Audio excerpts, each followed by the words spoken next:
નમસ્કાર મિત્રો, તો ડાયરાને રામ રામ ને મારા બધા ખેડૂત મિત્રોના આજના અમારા નવા વિડીયોની અંદર સ્વાગત છે। તો મિત્રો, આજે આપણે વાત કરવાની છે વરિયાળીની ખેતી વિશે। તો એની પહેલાં તો દોસ્તો તમે જોઈ લો કે આ જે અમારી વરિયાળીની ખેતી છે એની અંદર વરિયાળીનો વિકાસ કેવો છે ને વરિયાળી કેવી છે અને હાઇટમાં કેવી છે અને ફાલમાં પણ કેવી છે તમે જોઈ શકો છો। તો મિત્રો, આ છે અમારી વરિયાળીનું વાવેતર। તમને કેવું લાગે મિત્રો? વરિયાળીનું વાવેતર સારું લાગે તો અમારા આ વિડીયોની અંદર છેલ્લે સુધી બન્યા રહેજો। અને મિત્રો, હવે આપણે વાત કરીશું તો કે વરિયાળીની જે આ વાવેતર તમને જોવા મળી રહ્યું છે એની અંદર આપણે પાણી વાળ્યું છે અને પાણી સાથે સાથે આપણે ખાતર પણ નાખ્યું છે। તો હવે વાત કરીશું કે વરિયાળીની અંદર કેવી રીતે મહેનત કરવાથી વરિયાળીનો વિકાસ સારો થાય છે, વરિયાળી ખેડૂતને ફાયદો સારો આપે છે અને વરિયાળીનો ઉતાર પણ ખેડૂતને બહુ સારો મળે છે। તો ચાલો હવે એ વિશે જાણીશું। તો મિત્રો, કે જુઓ તમે અત્યારે જે આ વરિયાળી તમને જોવા મળી રહી છે એની અંદર સૌથી પહેલાં તો આપણે કઈ દવાનો છંટાવ કર્યો છે અને કઈ દવાનો એની પાછળ છંટાવ કરવાનો છે એ વિશે આપણે વાત કરવાની છે। તો અમારી સાથે તમે બન્યા રહેજો અને વિડીયો સારો લાગે તો વિડીયોને દિલથી એક લાઇક કરી દેજો અને અમારી ચેનલ ઉપર નવા હોય તો અમારી ચેનલને દિલથી સબસ્ક્રાઈબર પણ કરી લેજો કે જેથી કરીને સૌથી પહેલાં અમારા વિડીયોની નોટિફિકેશન તમને મળતી રહે।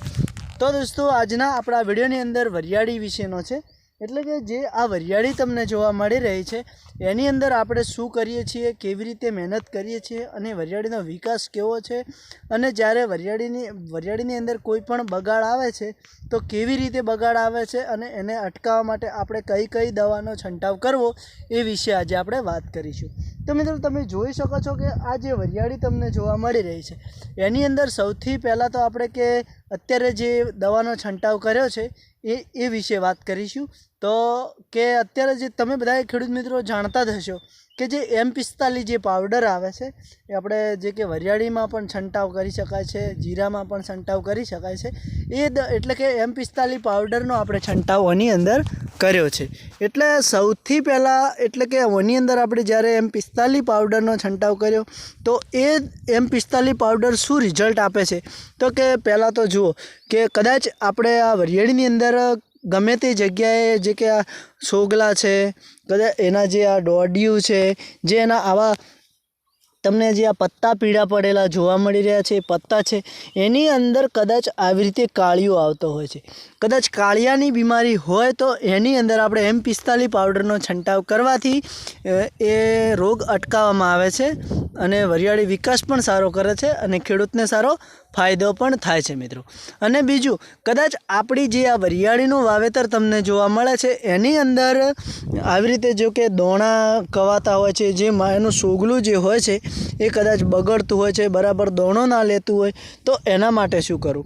તો કે મિત્રો, એના માટે કદાચ આપણા ખેતીની અંદર આપણા વરિયાળીની અંદર જે વાવેતર છે એની અંદર કદાચ એવી નાની મોટી ઈયળો પડી હોય, કદાચ એની અંદર મેલો આવ્યો હોય કે પછી ગુંદીઓ જ આવ્યો હોય, કારણ કે અત્યારનો જે ટાઈમ છે એની અંદર અત્યારે જે આ વરિયાળીનું વાવેતર છે જે સોગલા દોણો લેવા માટે તૈયાર થઈ ગયા છે એની અંદર અત્યારે તો મોટા ભાગે મેલો પણ આવી શકે છે, ગુંદીઓ પણ આવી શકે છે અને એ બધાય રોગોથી આપણે બચવા માટે શું કરવું? તો કે એ બધા રોગોની અંદરથી બચવા માટે આપણે સૌથી પહેલાં અત્યારે જે કે સુશીઓ જે પડે છે, મેલો જે પડે છે એના માટે એટલે એકદમ આ જે વરિયાળીનો છોડ તમને જોવા મળે છે એની અંદર એકદમ લીલા કલરનો મેલો હોય છે। જુઓ કે અત્યારે અમુક જાનવરો તમને ઉડતા જોવા મળી રહ્યા છે કે મચ્છી મેલો, તો એના માટે આપણે જે રિઝલ્ટ દવા આવે છે, જે સુશિયાની દવા આવે છે, આપણે જે ઘણા બધા ખેડૂતો જે કપાસની અંદર પણ ઉપયોગ કરતા હોય છે એ દવાનો એની અંદર આપણે છંટાવ કરવાનો છે અને એની સાથે સાથે કઈ દવાનો છંટાવ કરવો છે એ પણ હું તમને જણાવું। કારણ કે વરિયાળીની અંદર સૌથી પહેલાં તો આપણે વધારે પડતો જે દવાનો ઉપયોગ કરીએ છીએ એ છે M45 પાવડર અને એ ઉપયોગ કરવાથી ખેડૂતને સારો ફાયદો પણ થાય છે, રોગ પણ અટકાવવામાં આવે છે અને સારી આવક પણ ખેડૂતોને મળતી હોય છે। તો મિત્રો, બીજું કે જ્યારે કદાચ આપણા ઓની અંદર ઈયળો પડી હોય છે તો એની અંદર આપણે મોનોકોટો પણ નાખવાથી વરિયાળીની અંદર ઈયળો મરી જાય છે, કોઈ રોગ નથી આવતો અને એવી રીતે વરિયાળીની ખેતી સારી ખેડૂતને મળતી હોય છે ને સારો ફાયદો પણ થતો હોય છે। તો મિત્રો, અત્યારે જે અમારી આ વરિયાળી તમને જોવા મળી રહી છે એની અંદર કોઈ પણ જાતની બીમારી નથી, એકદમ વરિયાળી સારી છે, વરિયાળીનો ફાયદો પણ સારો છે અને વરિયાળી અત્યારે વિકાસમાં પણ સારી છે ને અમને એવું છે કે વીઘાની અંદરથી એ વરિયાળી સારો ઉતાર પણ આપશે આપશે, સારો ફાયદો પણ અમને થશે। અને સૌથી પહેલાં તો કે વરિયાળીની જે ખેતી હોય છે એની અંદર ખેડૂતને વરિયાળીને એકદમ ઓછું પાણી આપવાનું હોય છે, કારણ કે ઓછા પાણીથી વરિયાળી સારી થાય છે, વરિયાળીમાં વિકાસ પણ સારો થાય છે અને ખેડૂતોને ફાયદો પણ થતો હોય છે। તો મિત્રો હવે ઓની સાથે જ્યારે યુરોનિક એટલે મોનોકોટો જે દવા આવે છે એ નાખવાથી યુળ પણ નથી પડતી ને યુળ પડી હોય તો મરી પણ જાય છે અને વરિયાળી વિકાસ સારો કરે છે અને હુંખરવામાં પણ સારી હુંખરે છે અને હાઈટ પણ વધારે પકડે છે। અને જ્યારે મિત્રો ઓની અંદર આપણે કે એવું લાગતું હોય છે કે જુઓ આ જે ઓની અંદર આ જે છોગલું છે એની અંદર તમને મધમાખી જે જોવા મળી રહી છે એ વધારે તમારા ખેતરની અંદર મધમાખી આવે, સારો ફાયદો થાય।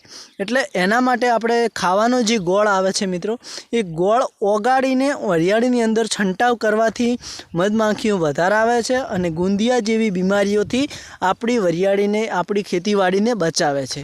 તો મિત્રો આજના વિડીયોમાં આટલું જ। અમારો આ વિડીયો તમને કેવો લાગ્યો, સારો લાગ્યો તો દિલથી અમારા વિડીયોની અંદર એક કોમેન્ટ કરી દેજો અને એક લાઇક કરી દેજો અને ચેનલમાં નવા હોય તો ચેનલને સબસ્ક્રાઈબર કરી લેજો। તો હવે આપણે રજા લઈશું, નેક્સ્ટ વિડીયોમાં ફરીથી મળીશું। તો જય માતાજી દોસ્તો, આજના વિડીયોમાં આટલું જ। ચલો તો નેક્સ્ટ વિડીયોમાં ફરી મળીશું।